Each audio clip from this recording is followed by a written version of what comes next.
एक जार बोले शेख फरीद प्यारे अल्लाह लगे ये तन होसी खाक निवाणी गौर करे। कहते ये तेरी शरीर नहीं खाक हो जाना, ये गोरां दे विच गौर कहते बड़ी मड़ियां दे विच चले जाना। कहते परमेश्वर के चरणों के नाल जुड़ जा। अखीरली पंक्तियां विच बाबा फरीद जी कहते ने कि इतने लोग आए सन जगत के विच, कहते इतने लोग आए बोले शेख फरीद कहते भी ये कित्थे चले गए, ये कित्थे चले गए। कहते पूरा दे पूर आए सन, वो कित्थे चले गए। तो बाबा जी कहते ने एक दे कहते परमेश्वर के चिंतन में लगे उते परमेश्वर नाल जुड़ गए, ते एक परमेश्वर के गिले सिगवे झल रहे ने, उन्होंने परमेश्वर ने भेजा सी बंदगी करने वास्ते। जिमें पुछया असमान फरीदा खेवट किन गए, जालन गोरा नाल उलामे जी सही। कहते एक ते कहते उलामे चल रहे, क्यों कि तैनू भेजिया सी प्यारे। इसे तरह जगत दे विच हुंदा माँ प्यो किसी काम वास्ते बच्चे नूं भेजे ते कहते कि तैनू ऐस काम वास्ते भेजिया, यह काम करके आ। ते बच्चा जो काम करके नहीं आता फिर माँ प्यो पता की कहते तेनू जिस काम वास्ते भेजिया सी क्यों नहीं करके आया। फिर बहुत झिड़कां पैंदियां ने, वो कहता मैं भुल गया, मैं भुल गया, मैनू चेता भुल गया। प्यारू इसे तरह असीं सारे भुले होए।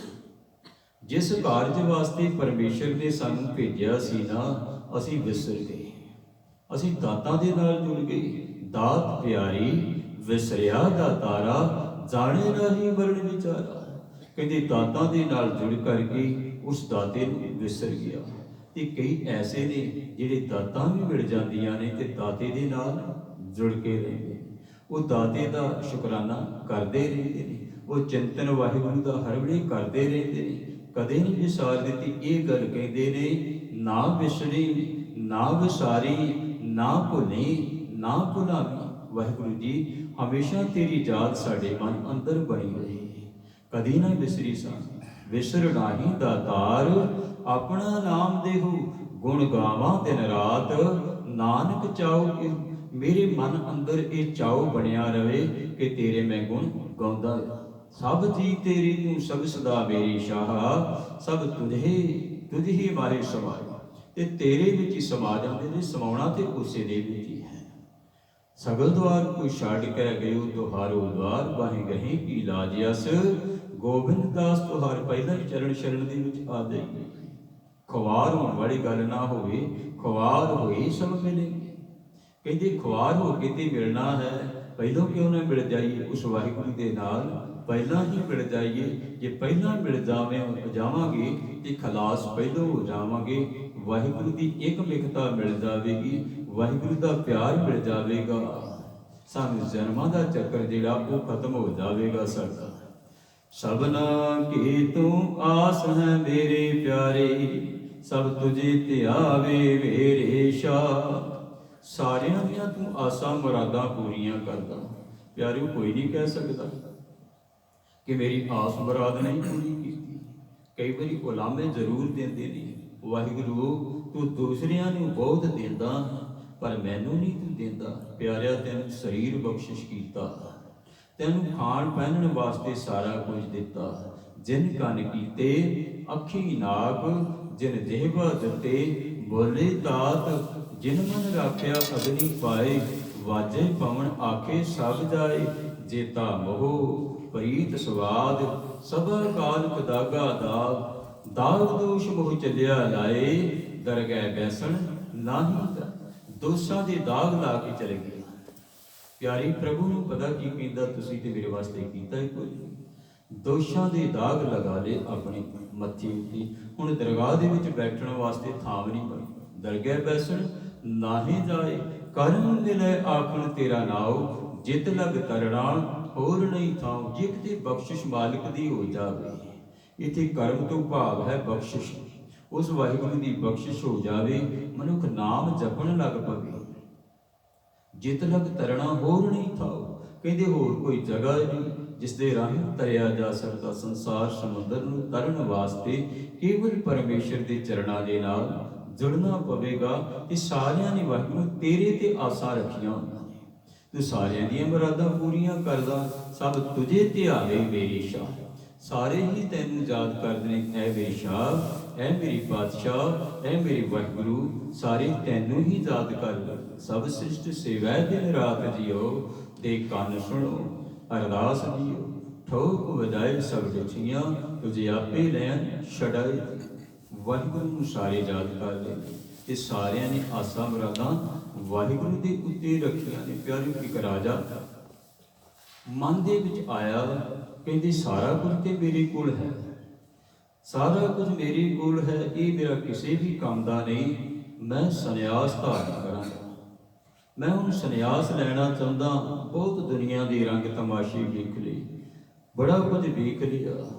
ਜਦੋਂ ਪੂਰਬਲੇ ਕਰਮ ਕੋਈ ਕੁੰਗਲਦੇ ਨੇ, ਮਨ ਦੇ ਵਿੱਚ ਐਸਾ ਵਿਚਾਰ ਆ ਜਾਂਦਾ। ਫਿਰ ਵਾਹਿਗੁਰੂ ਨੇ ਕਹਿੰਦੇ ਬੜੇ ਰੰਗ ਵੇਖ ਲਏ, ਵਾਹਿਗੁਰੂ ਦੇ ਬੜੇ ਆਨੰਦ ਮਾਣ ਲਏ ਤੇ ਹੁਣ ਪਰਮੇਸ਼ਰ ਵਾਲੇ ਪਾਸੇ ਲੱਗ ਜਾਈਏ।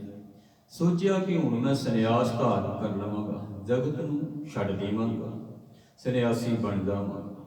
ਪਿਆਰਿਓ, ਸੋਚਿਆ ਕੋਈ ਐਸਾ ਮਹਾਂਪੁਰਸ਼ ਮਿਲ ਪਵੇ, ਕੋਈ ਬੰਦਗੀ ਵਾਲਾ ਮਿਲ ਪਵੇ।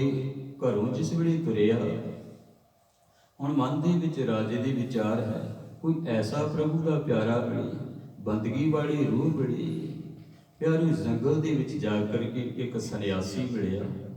ਸੰਨਿਆਸੀ ਮਿਲਿਆ, ਉਸ ਨੂੰ ਆਖਣ ਲੱਗਾ ਰਾਜਾ ਕਿ ਮੈਂ ਸੰਨਿਆਸੀ ਬਣਨਾ, ਮੈਂ ਰਾਜ ਭਾਗ ਛੱਡ ਕੇ ਆਇਆ। ਉਹਨਾਂ ਨੇ ਆਪਣੇ ਕੋਲੋਂ ਕਫਣੀ ਦੇ ਦਿੱਤੀ।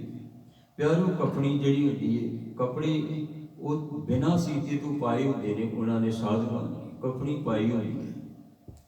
ਆਪਣੀ ਕਫਣੀ ਦੇ ਦਿੱਤੀ ਤੇ ਇਹ ਗੱਲ ਆਖੀ, ਕਹਿੰਦੇ ਇੱਥੇ ਜਦੋਂ ਰਹਿਣਾ ਹੈ, ਸਾਡੇ ਤੌਰ ਤਰੀਕੇ ਦੇ ਨਾਲ ਰਹਿਣਾ ਪਵੇਗਾ, ਸਾਡੇ ਤੌਰ ਤਰੀਕੇ ਦੇ ਨਾਲ ਰਹਿਣਾ ਪਵੇਗਾ।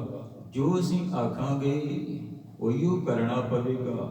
ਹੁਣ ਤੁਸੀਂ ਰਾਜੇ ਨਹੀਂ, ਹੁਣ ਤੁਸੀਂ ਰਾਜੇ ਨਹੀਂ ਆ, ਹੁਣ ਤੁਸੀਂ ਮੇਰੇ ਸ਼ਿਸ਼ ਜੀ, ਹੁਣ ਤੁਸੀਂ ਮੇਰੇ ਸ਼ਿਸ਼ ਜੀ, ਮੇਰੇ ਹੁਕਮ ਅਨੁਸਾਰ ਚੱਲਣਾ ਪਵੇਗਾ। ਜੇ ਤੁਸੀਂ ਸੰਨਿਆਸ ਧਾਰਨ ਕੀਤਾ, ਕਹਿੰਦੀ ਮਹਾਰਾਜ ਬਿਲਕੁਲ ਠੀਕ ਹੈ, ਜਿਵੇਂ ਤੁਸੀਂ ਆਖੋਗੇ ਮੈਂ ਉਵੇਂ ਹੀ ਕਰਾਂਗਾ। ਰਾਜ ਭਾਗ ਤੇ ਮੈਂ ਛੱਡ ਕੇ ਆਇਆ, ਰਾਜ ਭਾਗ ਦੀ ਮੈਨੂੰ ਇੱਛਾ ਹੀ ਹੁਣ ਕੋਈ ਨਹੀਂ। ਕਹਿੰਦੇ ਠੀਕ ਹੈ।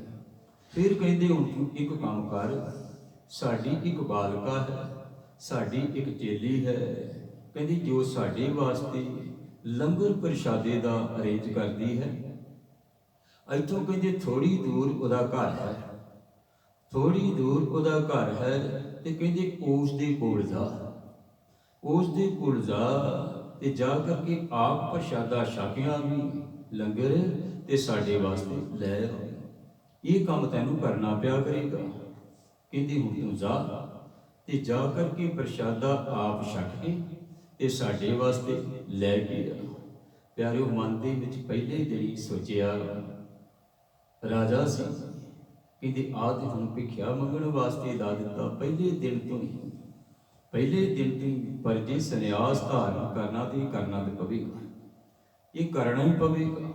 ਹੁਣ ਕਹਿੰਦੇ ਤੁਰਿਆ ਜਾ ਰਿਹਾ, ਜਿਸ ਵੇਲੇ ਉਹ ਚੇਲੀ ਦਾ ਘਰ ਸੀ, ਜਿਹੜਾ ਸਾਧੂ ਦੀ ਸੇਵਕਾਂ ਦਾ ਜਿਹੜਾ ਘਰ ਸੀ, ਉਹਦੇ ਲਾਗੇ ਜਦੋਂ ਪਹੁੰਚਿਆ, ਦਰਵਾਜ਼ਾ ਖੜਕਾਇਆ, ਦਰਵਾਜ਼ਾ ਖੜਕਾਇਆ, ਮਨ ਦੇ ਵਿੱਚ ਫੇਰ ਆਇਆ, ਰਾਜਾ ਸੀ, ਰਾਜ ਭਾਗ ਭੋਗਦਾ ਸੀ, ਅੱਜ ਮੰਗਣ ਦੇ ਵਾਸਤੇ ਆ ਗਿਆ, ਅਸ ਮੰਗਣ ਵਾਸਤੇ ਆ ਗਿਆ। ਜਿਸ ਵੇਲੇ ਅੰਦਰ ਗਿਆ ਤੇ ਉਸ ਬਾਲਕਾ ਨੇ, ਜਿਹੜੀ ਸਾਧੂ ਦੀ ਚੇਲੀ ਸੀ, ਉਸਨੇ ਬੜੇ ਪਿਆਰ ਦੇ ਨਾਲ ਆਖਿਆ, ਆਓ ਜੀ, ਆਓ ਲੰਗਰ ਪ੍ਰਸ਼ਾਦਾ ਛਕੋ ਪਹਿਲਾਂ। ਹੁਣ ਰਾਜੇ ਦੇ ਮਨ ਦੇ ਵਿੱਚ ਪਤਾ ਕੀ ਆਇਆ, ਰਾਜਾ ਮਨ ਵਿੱਚ ਸੋਚਦਾ, ਮੈਂ ਆਪਣੇ ਰਾਜ ਮਹੱਲਾਂ ਦੇ ਵਿੱਚ ਰਹਿੰਦਿਆਂ ਹੋਇਆ ਕਿਤਨੇ ਸੁੰਦਰ ਪਕਵਾਨ, ਹਰ ਤਰ੍ਹਾਂ ਦੇ ਮੈਨੂੰ ਭੋਜਨ ਮਿਲਦੇ ਸਨ। ਹੁਣ ਇਹ ਬਾਲਕਾ ਹੈ ਜਿਹੜੀ ਸਾਧੂ ਦੀ ਚੇਲੀ, ਮੈਨੂੰ ਕੀ ਖਵਾਏਗੀ, ਮੈਨੂੰ ਖਾਣ ਵਾਸਤੇ ਕੀ ਦੇਵੇਗੀ, ਰੁੱਖਾ ਭੋਜਨ ਹੀ ਹੋਵੇਗਾ, ਕੀ ਹੋਵੇਗਾ। ਪਿਆਰੇ, ਜਿਸ ਵੇਲੇ ਉਹ ਪਲੰਘ ਦੇ ਉੱਤੇ ਉਸ ਨੂੰ ਬਹਾਇਆ, ਕਹਿੰਦੇ ਇੱਥੇ ਬੈਠੋ, ਤੁਸੀਂ ਬੈਠੋ, ਇਹ ਤੁਹਾਡੇ ਵਾਸਤੇ ਮੈਂ ਲੰਗਰ ਦਾ ਅਰੇਂਜ ਕਰਦੀ।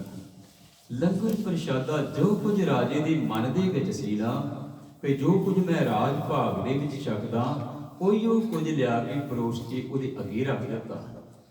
ਉਹੀਓ ਕੁਝ ਪਰੋਸ ਕੇ ਉਸਦੇ ਅੱਗੇ ਰੱਖ ਦਿੱਤਾ। ਰਾਜਾ ਬੜਾ ਖੁਸ਼ ਹੋਇਆ, ਮਨ ਦੇ ਵਿੱਚ ਬੜਾ ਖੁਸ਼ ਕਿ ਜੋ ਕੁਝ ਮੈਂ ਚਾਹੁੰਦਾ ਸੀ ਉਹੀਓ ਕੁਝ ਮੈਨੂੰ ਖਾਣ ਵਾਸਤੇ ਮਿਲ ਗਿਆ। ਇਹ ਤੇ ਜਿਸ ਤਰ੍ਹਾਂ ਰਾਜ ਭਾਗ ਦੇ ਵਿੱਚ ਰਹਿੰਦਾ ਸੀ ਉਸੇ ਤਰ੍ਹਾਂ ਹੁਣ ਜਿਸ ਵੇਲੇ ਲੰਗਰ ਪ੍ਰਸ਼ਾਦਾ ਛਕ ਬੈਠਾ ਤੇ ਮਨ ਦੇ ਵਿੱਚ ਇਹ ਗੱਲ ਆਈ, ਰਾਜ ਭਾਗ ਦੇ ਵਿੱਚ ਰਹਿੰਦਿਆਂ ਹੋਇਆਂ ਜਦੋਂ ਮੈਂ ਲੰਗਰ ਪ੍ਰਸ਼ਾਦਾ ਛਕ ਲੈਂਦਾ ਸੀ ਤੇ ਉਦੋਂ ਮੈਂ ਰੈਸਟ ਵੀ ਕਰਿਆ ਕਰਦਾ ਸੀ, ਉਦੋਂ ਮੈਂ ਸੋਇਆ ਕਰਦਾ ਸੀ, ਕੋਈ 2 ਘੰਟੇ ਰੈਸਟ ਕਰਿਆ ਕਰਦਾ ਸੀ। ਇੱਥੇ ਹੁਣ ਮੈਂ ਕਿੱਥੇ ਰੈਸਟ ਕਰਾਂ? ਤੇ ਜਿਹੜੀ ਉਹ ਬਾਲਕਾ ਸੀ ਆਖਣ ਲੱਗੀ, ਤੁਸੀਂ ਸੋਚੋ ਨਾ ਤੁਸੀਂ ਇੱਥੇ ਤੁਸੀਂ ਰੈਸਟ ਕਰ ਸਕਦੇ ਹੋ, ਤੁਸੀਂ ਆਰਾਮ ਕਰ ਸਕਦੇ ਹੋ। ਕਹਿੰਦੇ ਇੱਥੇ ਰੈਸਟ ਕਰੋ, ਆਰਾਮ ਕਰੋ, ਜਦੋਂ ਆਰਾਮ ਕਰਕੇ ਉੱਠੋਗੇ ਫਿਰ ਸੰਨਿਆਸੀ ਜੀ ਵਾਸਤੇ ਤੁਸੀਂ ਭੋਜਨ ਲੈ ਲੈਣਾ। ਹੁਣ ਇਸਨੇ ਆਰਾਮ ਕੀਤਾ, ਆਰਾਮ ਕਰਕੇ ਜਿਸ ਵੇਲੇ ਉੱਠਿਆ ਤੇ ਕਹਿੰਦੀ ਕਿ ਹੁਣ ਦੁਪਹਿਰ ਤੋਂ ਚੜੀ ਹੋਈ ਹੈ, ਦੁਪਹਿਰ ਕਹਿੰਦੇ ਚੜੀ ਧੁੱਪ, ਕਹਿੰਦੀ ਸ਼ਿਕਲ ਦੁਪਹਿਰ, ਇਤਨੀ ਗਰਮੀ ਦੇ ਵਿੱਚ ਉਸ ਸੰਨਿਆਸੀ ਵਾਸਤੇ ਮੈਂ ਭੋਜਨ ਲੈ ਕੇ ਜਾਵਾਂਗਾ। ਮੇਰੇ ਕੋਲ ਕਿੱਡੇ ਵੱਡੇ ਮਹੱਲ ਸਨ, ਉਹ ਮਹੱਲਾਂ ਨੂੰ ਛੱਡ ਕੇ ਹੁਣ ਮੈਨੂੰ ਧੁੱਪੇ ਤੁਰਨਾ ਪਵੇਗਾ। ਹਾਲੇ ਇਹ ਗੱਲ ਸੋਚ ਹੀ ਰਿਹਾ ਸੀ, ਉਹ ਬਾਲਕਾ ਆਖਣ ਲੱਗੀ, ਜੋ ਸਾਧੂ ਦੀ ਚੇਲੀ ਸੀ, ਆਖਣ ਲੱਗੀ, ਤੁਸੀਂ ਕਹਿੰਦੇ ਕਿਉਂ ਸੋਚਦੇ ਹੋ? ਤੁਸੀਂ ਸਮਝਦੇ ਹੋ ਕਿ ਮੇਰੇ ਕੋਲ ਮਹੱਲ ਸਨ, ਸਾਰਾ ਕੁਝ ਸੀ, ਅੱਜ ਨਾ ਮੇਰਾ ਕੋਈ ਘਰ ਨਾ ਮੇਰਾ ਕੋਈ ਘਾਟ, ਮੈਂ ਰਹਿ ਵੀ ਨਹੀਂ ਕਿਤੇ ਸਕਦਾ। ਕਹਿੰਦੇ ਜਿਤਨੀ ਦੇਰ ਤੁਸੀਂ ਮਰਜ਼ੀ ਇੱਥੇ ਰਹੋ, 6 ਮਹੀਨੇ ਇੱਥੇ ਰਹੋ, ਸਾਲ ਇੱਥੇ ਰਹੋ, ਤੁਹਾਨੂੰ ਕੋਈ ਕੁਝ ਨਹੀਂ ਆਖੇਗਾ, ਤੁਸੀਂ ਰਹਿ ਸਕਦੇ ਹੋ। ਹੁਣ ਭੋਜਨ ਉਸਨੇ ਪਕਾ ਕੇ ਜਿਸ ਵੇਲੇ ਸੰਨਿਆਸੀ ਵਾਸਤੇ ਦਿੱਤਾ, ਲੈ ਕੇ ਤੁਰਨ ਲੱਗਾ ਤੇ ਮਨ ਦੇ ਵਿੱਚ ਸੋਚਿਆ, ਕਹਿੰਦੇ ਜਿਹੜੀ ਗੱਲ ਮੈਂ ਮਨ ਦੇ ਵਿੱਚ ਸੋਚੀ ਸੀ ਉਹੀਓ ਪੂਰੀ ਹੋ ਗਈ। ਕਹਿੰਦੇ ਮੈਨੂੰ ਤੁਸੀਂ ਇੱਕ ਗੱਲ ਦੱਸੋ ਬੇਟਾ, ਕਿ ਤੁਸੀਂ ਸਾਰੀਆਂ ਗੱਲਾਂ ਪੜ੍ਹ ਲੈਂਦੇ ਹੋ? ਤੁਸੀਂ ਸਾਰੀਆਂ ਗੱਲਾਂ ਨੂੰ ਪੜ੍ਹ ਲੈਂਦੇ? ਕਹਿੰਦੇ ਹਾਂ, ਮੈਂ ਸਾਰੀਆਂ ਗੱਲਾਂ ਨੂੰ ਪੜ੍ਹ ਲੈਂਦੀ ਹਾਂ। ਕਹਿੰਦੇ ਜੋ ਵਿਚਾਰ ਤੁਹਾਡੇ ਦਿਮਾਗ ਦੇ ਵਿੱਚ ਆ ਰਹੇ ਸਨ ਉਹ ਮੈਂ ਸਾਰੇ ਪੜ੍ਹਦੀ ਜਾ ਰਹੀ ਸੀ। ਇਹ ਰਾਜਾ ਬੜਾ ਡਰਿਆ, ਹੁਣ ਬੜਿਆਂ ਦੇ ਸੰਨਿਆਸੀ ਸੀ, ਬੜਾ ਡਰਿਆ, ਮਨ ਦੇ ਵਿੱਚ ਡਰਿਆ, ਲੰਗਰ ਪ੍ਰਸ਼ਾਦਾ ਲੈ ਕੇ ਭੱਜਿਆ, ਸਿੱਧਾ ਹੀ ਆਪਣੇ ਸੰਨਿਆਸੀ ਸਾਧੂ ਦੇ ਕੋਲ ਜਾ ਕਰਕੇ ਪਹੁੰਚਿਆ ਤੇ ਜਿਵੇਂ ਕਿ ਸਾਹ ਚੜਿਆ ਹੁੰਦਾ ਕਿਸੇ। ਕਹਿੰਦੇ ਕੀ ਗੱਲ ਹੋਈ, ਤੁਹਾਨੂੰ ਬੜਾ ਸਾਹ ਚੜਿਆ ਹੋਇਆ, ਨਵੇਂ ਸੰਨਿਆਸੀ ਬਣੇ ਹੋ, ਸਾਹ ਚੜਿਆ ਹੋਇਆ। ਕਹਿੰਦੇ ਇਸ ਦੇ ਕੋਲ ਮੈਂ ਲੰਗਰ ਪ੍ਰਸ਼ਾਦਾ ਮੁੜ ਕੇ ਲੈਣ ਵਾਸਤੇ ਨਹੀਂ ਜਾਵਾਂਗਾ। ਕਹਿੰਦੇ ਕਿਉਂ ਨਹੀਂ ਜਾਵੇਂਗਾ? ਤੈਨੂੰ ਜਾਣਾ ਪੈਣਾ, ਰੋਜ਼ ਪ੍ਰਸ਼ਾਦਾ ਤੇ ਉਸੇ ਦੇ ਕੋਲ ਹੀ ਮਿਲਣਾ, ਤੈਨੂੰ ਜਾਣਾ ਪੈਣਾ। ਕਹਿੰਦੇ ਮੈਂ ਨਹੀਂ ਜਾਣਾ। ਕਹਿੰਦੇ ਕਿਉਂ ਨਹੀਂ ਜਾਣਾ? ਤੈਨੂੰ ਕੋਈ ਦੁਰਵਿਹਾਰ ਤੇਰੇ ਨਾਲ ਕੀਤਾ, ਤੇਰੇ ਨਾਲ ਕੋਈ ਉਸਨੇ ਮਾੜਾ ਕੀਤਾ, ਕੋਈ ਮਾੜਾ ਵਿਹਾਰ ਕੀਤਾ? ਕਹਿੰਦੇ ਨਹੀਂ, ਮਾੜਾ ਵਿਹਾਰ ਕੋਈ ਨਹੀਂ ਕੀਤਾ। ਕਹਿੰਦੇ ਉਹ ਤੇ ਸਾਰੇ ਮਨ ਦੇ ਵਿਚਾਰ ਪੜ੍ਹ ਲੈਂਦੀ ਆ, ਮੇਰੇ ਮਨ ਦੇ ਵਿੱਚ ਉਹਦੇ ਵਾਸਤੇ ਗਲਤ ਵਿਚਾਰ ਆਇਆ ਸੀ, ਉਸਨੇ ਉਹ ਵੀ ਪੜ੍ਹ ਲਿਆ ਹੋਵੇਗਾ। ਮੈਨੂੰ ਭਾਵੇਂ ਉਸਨੇ ਦੱਸਿਆ ਨਹੀਂ, ਉਹਨੇ ਮਨ ਦੇ ਵਿਚਾਰ ਪੜ੍ਹ ਲਏ ਨੇ, ਮਨ ਦੇ ਵਿਚਾਰ ਮੇਰੇ ਸਾਰੇ ਪੜ੍ਹ ਲਏ। ਹੁਣ ਸੰਨਿਆਸੀ ਕਹਿੰਦਾ ਕੱਲ ਨੂੰ ਤੂੰ ਫੇਰ ਜਾਣਾ, ਉਸੇ ਦੇ ਕੋਲ ਜਾਣਾ, ਤੇ ਜਾਣਾ ਕਿਸ ਤਰ੍ਹਾਂ ਹੈ? ਜਾਗਰਣ ਅਵਸਥਾ ਦੇ ਵਿੱਚ। ਜਾਗਰਣੀ ਕਾ ਹਰ ਕੀਰਤਨ में ਜਾਗਦਿਆਂ ਹੋਇਆਂ ਜਾਣਾ। ਜਾਗਣ ਤੋਂ ਭਾਵ ਇਹ ਹੈ ਕਿ ਜਿਤਨੇ ਵਿਚਾਰ ਤੇਰੇ ਮਨ ਦੇ ਵਿੱਚ ਆਉਣਗੇ ਨਾ, ਉਹਨਾਂ ਦੇ ਵੱਲ ਤੂੰ ਜਾਣਾ ਨਹੀਂ। ਜਿਹੜਾ ਵਿਚਾਰ ਤੇਰੇ ਮਨ ਦੇ ਵਿੱਚ ਆਇਆ ਉਸ ਪਾਸੇ ਨਹੀਂ ਤੁਰਨਾ। ਜਿਹੜਾ ਵਿਚਾਰ ਆਵੇਗਾ ਇਸੇ ਤਰ੍ਹਾਂ ਵਿਚਾਰ ਤੇਰੇ ਆਖੀਰ ਤੱਕ ਵਲੀਨ ਹੁੰਦੇ ਜਾਣਗੇ, ਖਤਮ ਹੁੰਦੇ ਜਾਣਗੇ। ਜੋ ਤੇਰੇ ਮਨ ਦੇ ਵਿੱਚ ਵਿਚਾਰ ਆਉਂਦਾ ਆਈ ਜਾਵੇ, ਪਰ ਉਸ ਤੇ ਚੱਲਣਾ ਕੋਈ ਨਹੀਂ, ਨਾ ਉਸ ਤੇ ਚੱਲਣ ਵਾਲੇ ਪਾਸੇ ਜਾਣਾ, ਨਾ ਵਾਲੇ ਪਾਸੇ ਜਾਣਾ। ਕਿ ਨਹੀਂ ਕਰਨਾ ਇਹ ਵੀ ਨਹੀਂ ਸੋਚਣਾ, ਤੇ ਇਹ ਕਰਨਾ ਹੈ ਇਸ ਪਾਸੇ ਵੀ ਨਹੀਂ ਸੋਚਣਾ। ਦੋਵਾਂ ਗੱਲਾਂ ਬਾਰੇ ਨਹੀਂ ਸੋਚਣਾ। ਜੋ ਵਿਚਾਰ ਤੇਰੇ ਮਨ ਦੇ ਵਿੱਚ ਆਉਣ, ਹੁਣ ਤੂੰ ਜਾਗਰਣ ਅਵਸਥਾ ਦੇ ਵਿੱਚ ਜਾਣਾ ਹੈ। ਹੁਣ ਜਿਸ ਵੇਲੇ ਦੂਸਰੇ ਦਿਨ ਗਿਆ